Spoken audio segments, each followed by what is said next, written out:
Hey everybody, it's Lon.TV, and it's time once again for your weekly wrap-up. And today we're going to be taking a look at the case of the PC recycler who was sentenced to 15 months in prison for essentially making copies of Microsoft install disks. We'll dig into that story a little bit. We're going to look at use cases for mini PCs and why 32 gigabytes is all you get. Cinavia copy protection for Blu-rays, making it sometimes difficult to play back your backups. And we'll look at what a Kensington lock is and why you might want to use one to secure your devices. Let's get into it.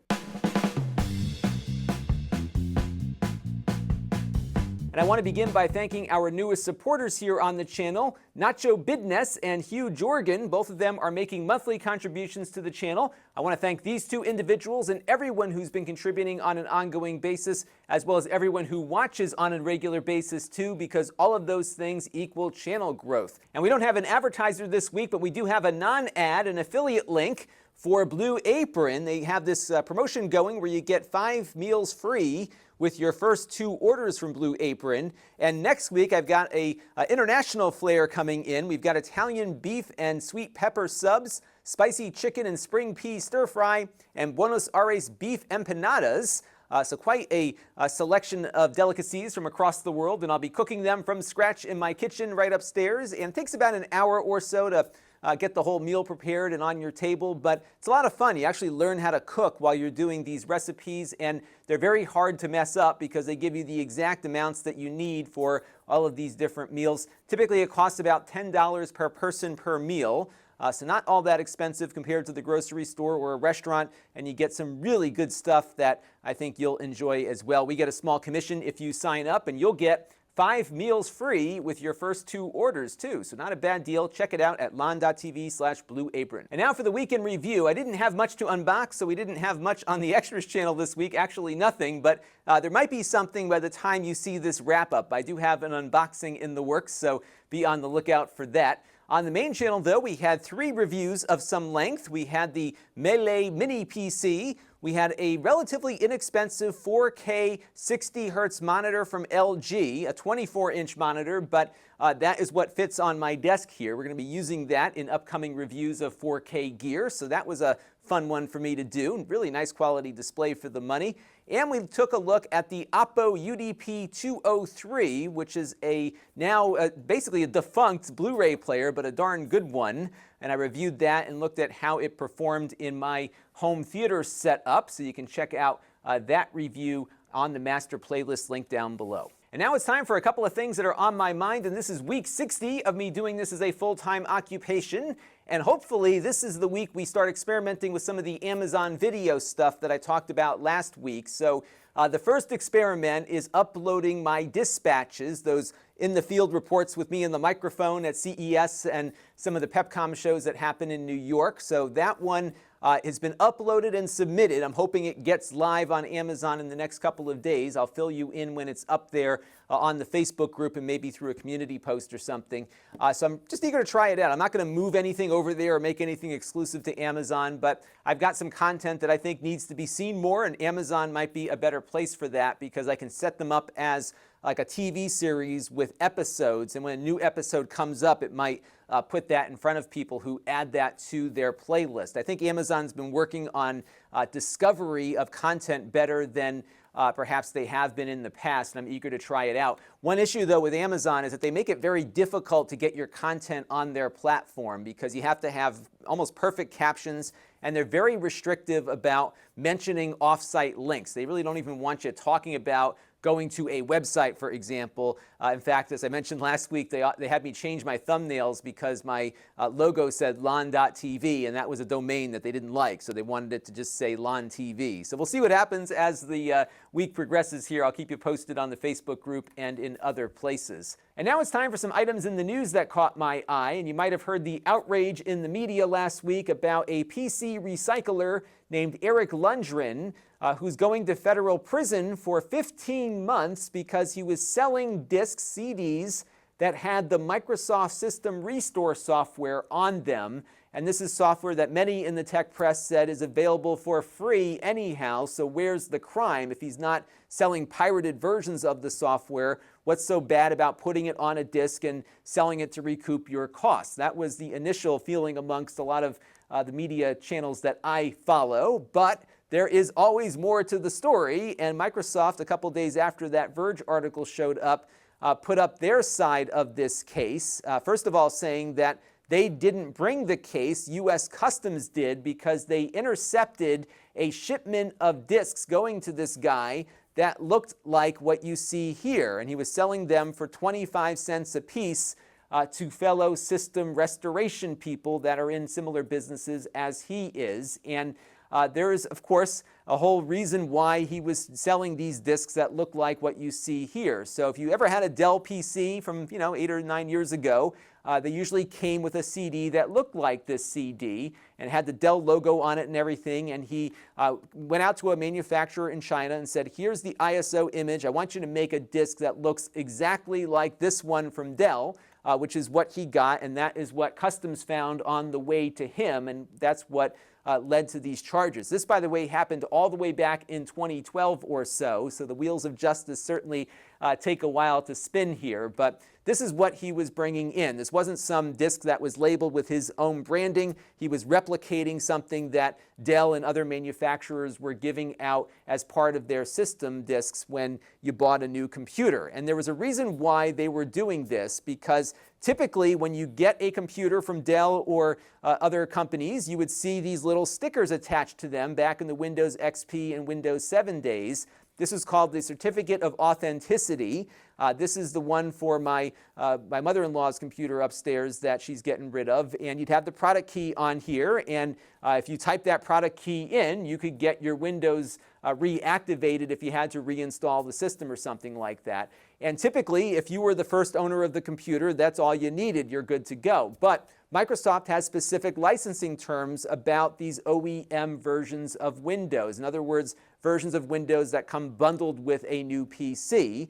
And therefore, there's some extra requirements to make sure that you as a system refurbisher are abiding by Microsoft's license that applies to that copy of Windows. And there's a great blog post here on the Microsoft Developer Network that talks about what is needed.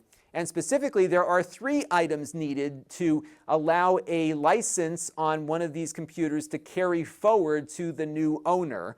The first is that the original recovery media that was shipped with the PC when new is included with that PC when it is sold. And that is, I think, the reason why he was making these disks look like the official disks, because if you don't have that disk, the license is invalid and you have to buy another license. You can get it at a discount, but you do have to buy a license. And I'll show you the cost of those refurbished licenses here in a second. You also need the original Certificate of Authenticity that we just saw a minute ago on my mother-in-law's old computer there. And you also need to have the original manuals. And that is something that is required by Microsoft, or at least was with Windows 7 and XP, for that license to roll over to the new owner. Typically, these keys are attached to the hardware now with Windows 8 and 10. So if you were to get some refurbished Windows 10 machine somewhere, and you go and reinstall Windows, it's in a Microsoft database somewhere, it reactivates, and you're okay. Although I think there might be some licensing that still needs to be done by a refurbisher. I couldn't find all the details on how Windows 10 and 8 works with this. But the stuff that he was selling back in 2012, this was the requirement to avoid having to pay licensing fees. And one of the things that I was able to find in some of the documents linked by the Microsoft blog post was their victim impact statement, which reveals what the cost of getting a license as a refurbisher is. So if you don't have that original disk, this is what you have to pay to Microsoft to have a licensed version of Windows assigned to that computer that you're reselling with Windows installed on it. And you can see here they range from about $20 to $40 depending on the version of Windows that you are including with that PC. And I would imagine that including that original looking disk would be enough for a customer who might have been skeptical about whether or not that version of Windows is legit on the computer they just bought. I think if they had the disk with them and called up Microsoft, they'd probably confirm that, yes, you're okay, you have the original disk, everything is on the up and up. And maybe some of these refurbishers would be able to sell, make more of a profit because their cost for the Windows license at that point is only 25 cents versus $25 or $40. And whether you like this practice or not, this is what the terms of the Microsoft license are. Microsoft doesn't sell software so much as they sell licenses, and the license that came with those computers when they were manufactured and sold to the original owners was, in order for the license to carry forward to a refurbisher, they have to have the disk, the manual, and the certificate of authenticity. If you only have one of those three items, you no longer have the license, and that's what's going on here. And this guy was essentially counterfeiting those original equipment manufacturer install CDs to circumvent, allegedly, this process, and he pled guilty. So, that is really what happened here. This is more than just an innocent burning of some Microsoft ISOs from their website. It was an attempt, I think, to circumvent the entire licensing process altogether. So that is really what happened here. And this is one of those things where, your initial reaction is to blame Microsoft. They're the evil big corporation out for more licensing dollars. But it looks like here this case was legit. It was brought by the government because he was really manufacturing counterfeit disks that thankfully did not have any malware or viruses on them, but nonetheless were being made in a way to circumvent something. And if he really had no intention of circumventing licensing, why go through the effort of making a system restore disk look like the original in the first place? And I think that is what happened here. So there's always more to a story, and it's always fun to try to take a step back every once in a while when the outrage begins and do some more research into what went on. And this was actually a really interesting story to follow. I'll keep an eye on it and see if anything else develops as the week progresses. And now it's time for some Q&A from you, the viewers. And our first question comes in from Stacy Luster about our favorite little mini PCs here on the channel. Another viewer also commented about how much I love these things. And I love them because you all love them. Whenever I put up a mini PC review, it doesn't matter what it is, everybody loves watching them. I get so much of a broader initial viewership on these reviews than I do on many other things that I review here on the channel, so that certainly drives this a bit. And I got some unsolicited feedback from some folks about what they use their mini PCs for, and I'm going to ask you for some of your stories a little later in the wrap-up here too. So Alan Bueller here talks about how he was using an Intel compute stick for his church for digital signage until it fried itself. He was looking for something with a little bit better cooling. This one might provide that for him, so he might give that a shot. So there you go. That's one usage case there. Tommy Van Pelt here wrote in about using tiny PCs in his kids' room. They're great for running Netflix Kids or YouTube Kids. You can add either of those to the Windows startup, and the kids can use them without fail, and they don't have to add another receiver for just their rooms. So there's another use case there. You could, of course, use a set-top box or something that might cost a little less, but if you can spend maybe $50 more and get a fully functional computer that the kids could do their homework on too, that's, I think, a pretty good deal. What drove me into mini PCs was back when I was first getting into them here on the channel. I was really surprised by how functional they became. I think one of the first mini PCs I reviewed here on the channel was a Brix fanless computer that I was just completely fascinated with because at the time I was working in my family business, kind of running the IT department. We serviced probably about 30 or 40 PCs at just one of our locations. We had a bunch of other locations also, and I was just really amazed that I could get something that had very few moving parts, was all solid state, no fan, that could do a lot of what our people needed to do throughout the day and would presumably be a little bit more reliable and can be replaced for considerably less than some of the little workstations that we were buying. So one of those fanless Brix PCs ended up running the telephone switchboard at our new location that is still operating 3.5 years later without a single hiccup. It's just perfect for that. And it's snappy enough that you can get your word processing and some of the other stuff we were doing on the device as well as running the phone system, and hasn't been a problem at all. And these are really handy for that because anything you can do to make your IT costs less and more reliable and tucked away somewhere where people aren't going to kick it on the floor by accident, you can just mount them to the back of the monitor and you're good to go. And that's one of the things that really attracted me to mini PCs. But one of the problems with these little mini PCs is that the ones that come bundled with Windows have practically zero storage available on them. One of the issues we've been seeing now with this one and many others is that you only get 32 gigabytes of storage, and with Windows 10, with all the updates and everything, it's almost useless when you first get it because it just doesn't have enough space to update itself initially. You got to plug in additional storage to get it set up and operating. It's been a real hassle lately. And the reason is Windows licensing once again. And I found this chart, which came from some Microsoft sales presentation on a website called CNXsoft. You can go to this link here to see the full article about how these mini PCs are licensed and sold. It was really an interesting article and worth checking out. And so for something like an entry-level desktop, like many of the larger mini PCs we've looked at, or some of these little stick PCs like this one is here, you'll note that the storage has to be less than or equal to 32 gigabytes to get the free or low-cost license of Windows. If it comes bundled with more storage than that, they're no longer eligible, and they miss the $200 price point that I think a lot of these folks are trying to hit with these things. And I would love to see some options maybe that come with Ubuntu pre-installed or something, because it runs great on here, that have more storage or maybe upgradable storage or something to make them more usable. But this is why they are crippling their own computers, is because Microsoft won't give them a break on the license if they have any more than 32 gigabytes of storage on board. And that, I think, is holding up this whole mini PC market to some degree artificially, because I think consumers should buy what they want. And I think a lot more people would be buying these little $200 PCs if they were more functional for that price tag. And I don't think they're very profitable, though, at that price. It's kind of a little conundrum they have found themselves in technologically here. They've got these really functional devices that would probably eat away their more expensive, more profitable devices, because they, oops, there it goes, they do run just fine, and they tend to not break when you drop them like that. So that is that. But there is a version of Windows apparently in the works called Windows 10 Lean, which I talked about on our Facebook group. And I incorrectly noted in my original video that the entire Windows installation would take up 2 gigabytes, when in fact it's going to be 2 gigabytes less than it currently takes up, which should give enough space to at least get some updates installed on these things when they get to you there. So check out this article at Lilliputian. It talks a little bit about what Windows 10 Lean is all about, and when it is available, maybe we'll install it on one of these 32 gig machines and see if it's any more usable. And we'll also see what is given up in the process, because there's got to be a bunch of stuff in that 2 gigabytes they're taking out of that lean version of Windows.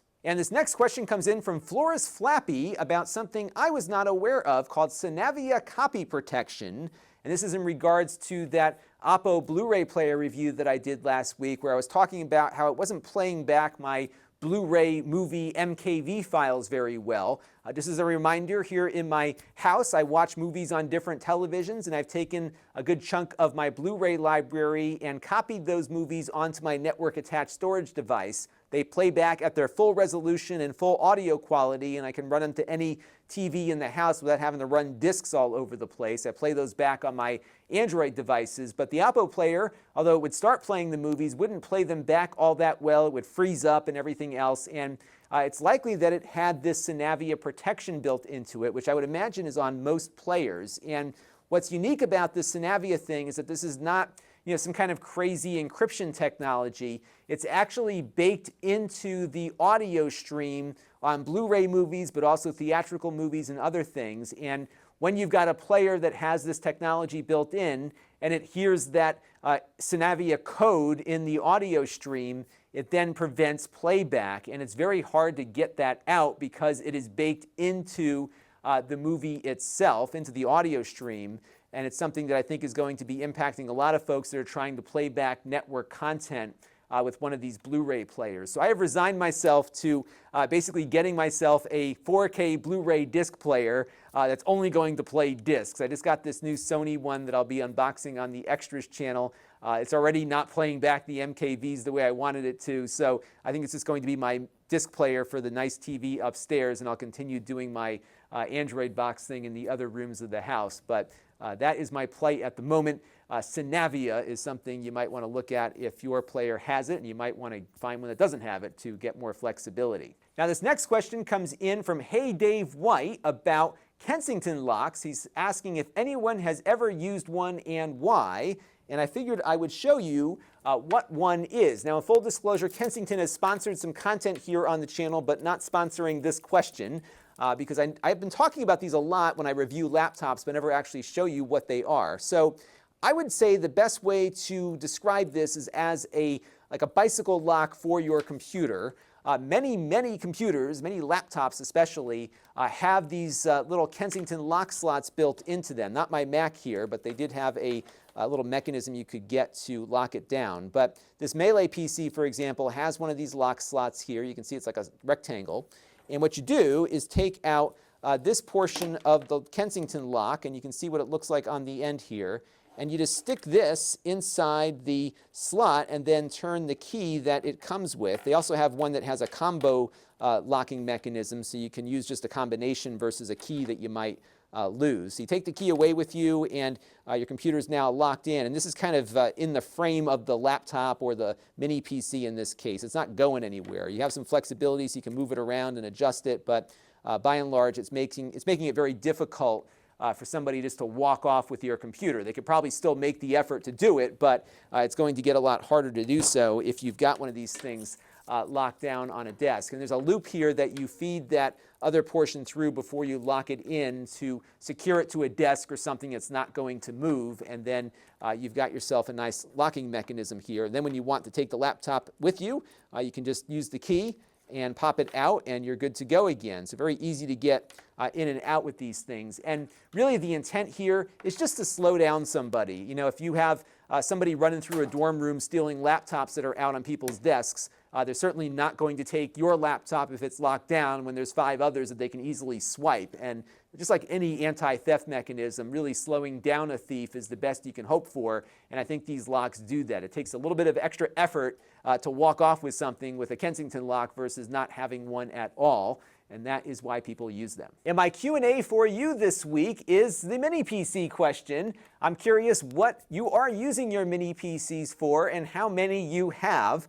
So let me know down in the comments below. It might be a fun thing to compare notes as to how we are all using our Mini PCs if we have any. And if you don't have a Mini PC, maybe talk about why you don't want one too. I think it might be a fun discussion to have. We can have it here as well as on my Facebook group at Lon.TV/Facebook group. And our channel of the week is something I just found the other day. I think a lot of you have probably been to this channel already, called Data Bits. Highly underappreciated here with 26,000 subscribers, but he's going through a lot of older tech and reviewing it, kind of like what we might see on another popular channel called TechMoan. And in fact, TechMoan, I think, gave this guy a couple of shout outs. He does a really nice job of looking at some old tech that's out there and some new things too, and definitely worth taking a look at Data Bits. So this week on the channel, we've got a couple of things definitely planned. I am finally getting to this router.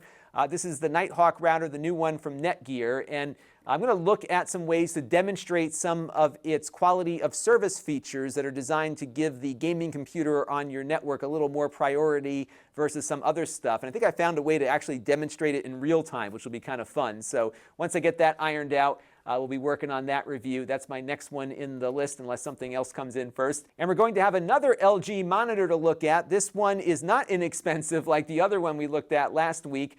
This 27-inch 4K monitor supports HDR. It also supports connecting laptops like the MacBook with a single USB-C cable. So it's got some bells and whistles the other one doesn't have, and it's also $650, but it's often good to see the top end versus the low end, which we will be doing a little later this week. And I'm sure I'll have a few other things come in as well. Now, if you want to support the channel, you can. You can go to Lon.TV/support and make a monthly or one-time contribution. We also have our ongoing relationship with Plex, where if you make a Plex membership, no credit card required, we get a small commission. We'll get a slightly larger commission if you get a Plex Pass or give one to somebody else with that Plex gift link there. So definitely do that if you're interested in checking out a really great media serving application. We also have some channels you can check out beyond this one. My Extras channel for unboxings and supplementary content. We have the podcast at Lon.TV/podcast, where we've got audio-only versions of this show, but also my monthly series where I dive deeper into a particular technology. We've got 2 episodes up already, and another one is in the works, so stay tuned for that one on the podcast feed. My Snippets channel is at Lon.TV/Snippets, where I pull out search-friendly portions of this and other videos. And my live stream archive is at Lon.TV/Livestreams, and I do plan to get to doing more live streams at some point in the near future. If you like what I'm doing, I do suggest you click the bell, because subscribing is no longer good enough. When you click the bell, you'll get notified whenever I upload new content or go live. I've been doing that for a lot of my favorite channels. And if you want to engage with the channel, you can go to my email list at Lon.TV/email. These are occasional updates as to what I'm doing, nothing too frequent. We have the Facebook page at Lon.TV/Facebook, but 330 or so of you have found the new Facebook group at Lon.TV/Facebook group, and I'm seeing a lot of great conversations, not only between me and you, but also between you. And that's what's been so awesome, is to get the community connected somewhere where we can all talk about things together versus just me talking to you all the time. So it's really nice to see that developing, and a lot of great enthusiasm and great posts there. So check it out and sign up. And we have the store where I resell the things that I reviewed here on the channel, mostly new items that have only been used long enough to review them. And you can get things at a pretty good price, so check it out there. And if you want to be notified every time I add something to the store, you can go to Lon.TV/store alert, and I send out an email every time I add something there. And that's going to do it for this week's weekly wrap-up. Thank you all for spending the time to watch the video. Let me know if you watched it all the way to this part down in the comments below, and we'll see you again later this week with more stuff that I am going to review for all of you right here. Until next time, this is Lon Seidman. Thanks for watching. This channel is brought to you by the Lon.TV supporters, including gold-level supporters of the Black Eyed and Blues Music Hour podcast, Chris Allegretta, and Kalyan Kumar. If you want to help the channel, you can by contributing as little as $1 a month.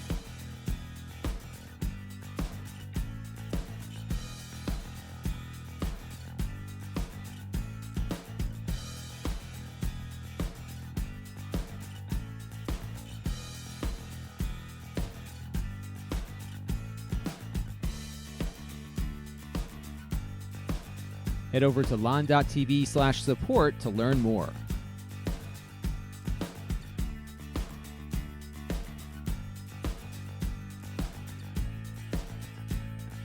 And don't forget to subscribe. Visit Lon.TV/s.